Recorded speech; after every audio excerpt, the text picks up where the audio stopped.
All right, so we have 35% shared kitchen owners. We have 30% shared kitchen managers. No staff today, but we have some industry consultants and service providers, some researchers, and then some other. We love the other category. Those are always the fun group. All right, so next slide, please.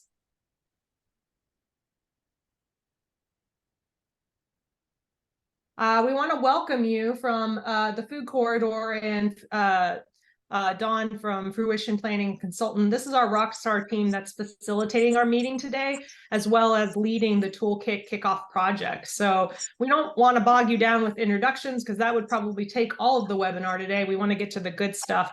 But if you see any of these people in the chat or in your facilitation room, this is our amazing team. I'm going to go ahead and pass it off to Dawn, who's going to tell us a little bit more of what's happened in the last 5 years and why we feel it's timely to do this project again. And again, if you can keep muted during this part, that would be fantastic.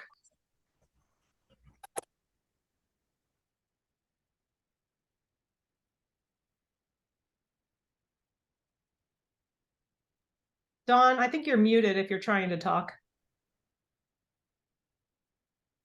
Sorry about that. Thanks, Ashley. How many of you are familiar with the original 2018 Shared Kitchen Toolkit? We'd love to have your comments in the chat on this and hear a little bit about your experience with it.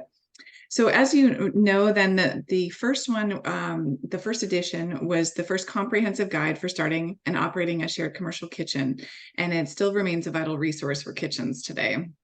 The 150-page toolkit helped establish a shared language within the industry by featuring a diversity of facility and service models. And it also gave lots of practical guidance and resources on everything from planning and funding to managing a shared kitchen. The Food Corridor team and I wrote the toolkit with input from numerous kitchens, and we want to thank those of you on the call who contributed interviews, feedback, and photos to the first edition. A special thanks to our co-author, Rachel Miller, who was planning to be here today for her contributions to the toolkit as well. We're proud that the toolkit's been available for free to everyone, thanks to the good folks at Purdue University Extension, who saw the need for more resources for shared kitchens, and they sought funding from the USDA for the project. 5 years later, the toolkit's still a valuable resource, but the industry's evolved and it's time for an update. Next slide, please. Thanks to a new round of USDA funding, we have the opportunity to update the toolkit to reflect changes in the industry and new lessons learned over the past 5 years. As you may have heard, the USDA is putting $420 million of funding into 12 new regional food business centers with the goal of strengthening food supply chain infrastructure. The Food Corridor is participating with the Rocky Mountain West Food Business Center as a theme team co-lead with a focus on connecting and scaling food entrepreneurs, and the toolkit is one of their projects. With this support, we now have an exciting opportunity to engage all of you in the Shared Kitchen and Business Incubation community to gather input and expertise for a new edition of the toolkit. To us, this is the most exciting part of the project, getting to talk to all of you. We recognize the amazing experience and insight all of you bring to this call today.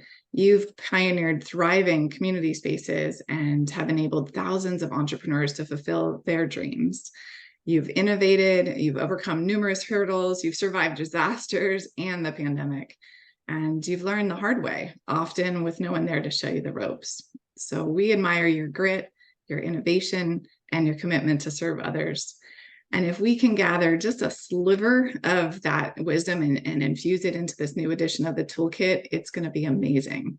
So we're here today to tell you more about the many ways you can get involved in this project and to start that conversation. Next slide, please. As we look to update the toolkit, there are several key topics where we think content can be strengthened with greater input from all of you.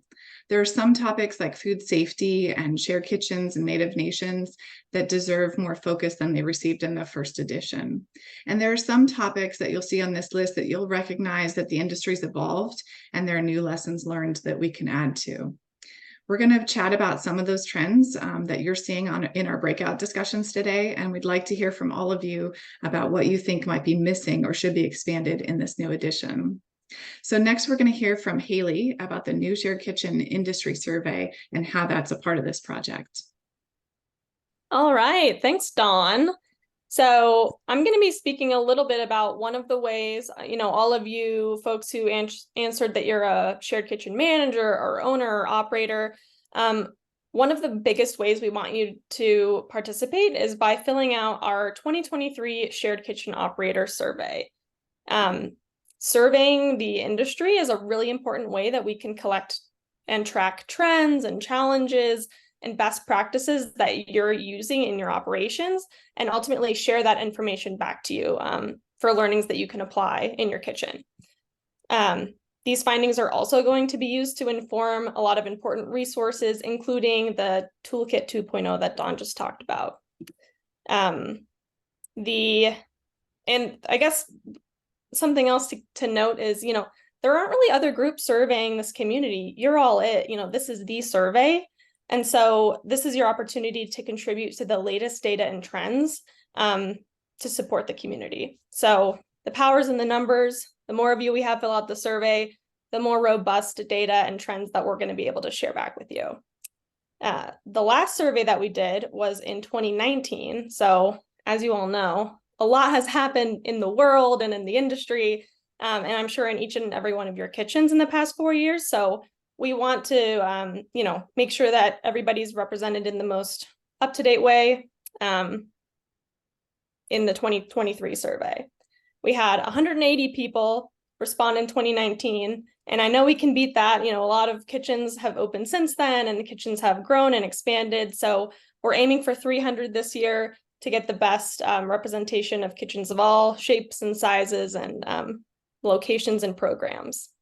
So survey respondents, not only will you get a summary of findings sent directly to you when we do that analysis, but you'll also be entered into a drawing for a $200 Visa gift card.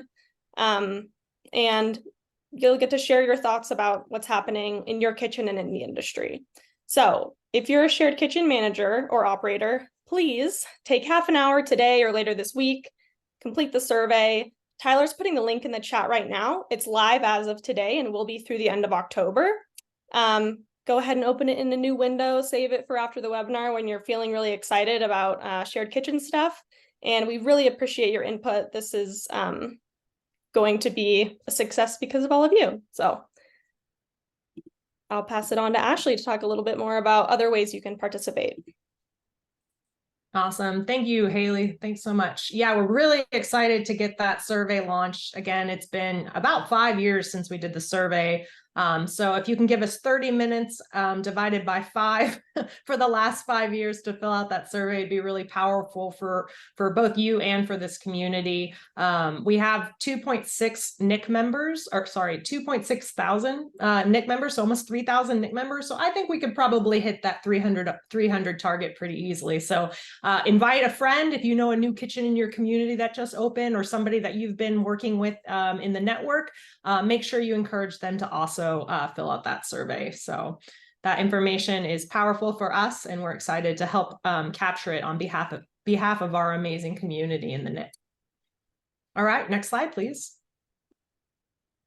So if filling out that survey is the lowest hanging fruit, we wanted to explore other ways that this community can start engaging with this toolkit project. And so how to get involved. So the lowest hanging fruit's the survey. We also will have a toolkit interest form. So we're going to go over ways you can engage, and let us know if you're interested by filling out the toolkit feedback and interest form, which will be another link that's posted in the chat. Again, all these links will be sent to you after the webinar, so you don't have to be writing them down as we go. But in that feedback form, you're going to let us know which of these ways you might want to get involved more deeply in the toolkit project. So I'm going to walk through all of those right now, from lowest hanging fruit to kind of the bigger commitments at the top of this tree, because we have to kind of plant this tree and build it together, or grow it together. Next slide, please. So the first option, which is kind of our lowest hanging fruit aside from the survey, is to contribute photos. And so photos really help bring alive the toolkit, especially high fidelity photos that include members of your kitchen working in the kitchen. Oftentimes photos of people are the most powerful types of photos, but we're also looking for photos, like high fidelity photos of your kitchen infrastructure. So maybe you have, I don't know if anyone noticed in the Nick this week, but somebody posted a walk-in cooler that everybody was drooling over. It was a very sexy walk-in cooler, very large. We all know more storage space is the rate limiting factor for these kitchens. So that was an exciting one. So if you have ideas of photos that you might have that you've taken over the years that you think would be showcase something really interesting or neat, whether it's a walk-in freezer or folks working on programming in your kitchen, maybe you have situations that help us bring to life some of the programming that's happening in your kitchen. We would love those photos. So you can submit those via the Toolkit interest form, or you can email them directly to us. We'll have a photo release form that you'll sign, and then you'll get credit in the toolkit. So your kitchen or program will get showcased, which is super exciting. So think about what photos you have in your archives that you might want to send our direction. Next slide, please. The next step up on the tree from the lowest hanging fruit would be words of wisdom. I kind of just mentioned one. Most people, if they think about if they were to start over from scratch, what would they do differently? If you were to ask people in the Nick this question, most of the time it's, I wish I would have had more storage space from the get-go. That's a great word of wisdom, especially for a new kitchen that's getting started. What should they be thinking about infrastructure wise? But we also know you have amazing nuggets of wisdom that you've gathered over the years, especially those that have been operating for a longer period of time. So we would love to use your quote of a word of wisdom in our toolkit.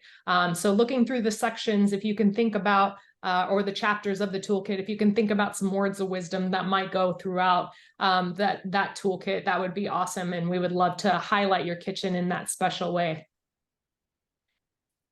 Option 3 to get involved is a kitchen highlight. So this is a little bit more in depth than a words of wisdom, but we'd love to showcase the cool and innovative things that your kitchens are doing. Every kitchen is so different. And those of you that have toured around or have been following this industry for a long time know that each of these kitchens is very different.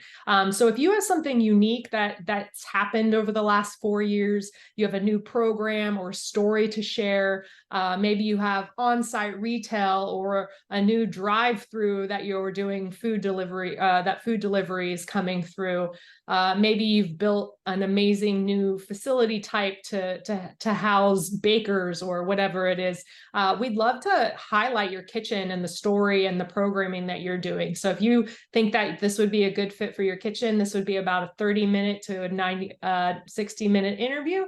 And you can let us know in that toolkit interest form whether or not you want your kitchen to get highlighted in the toolkit for the cool stuff that you're doing. Next slide, please.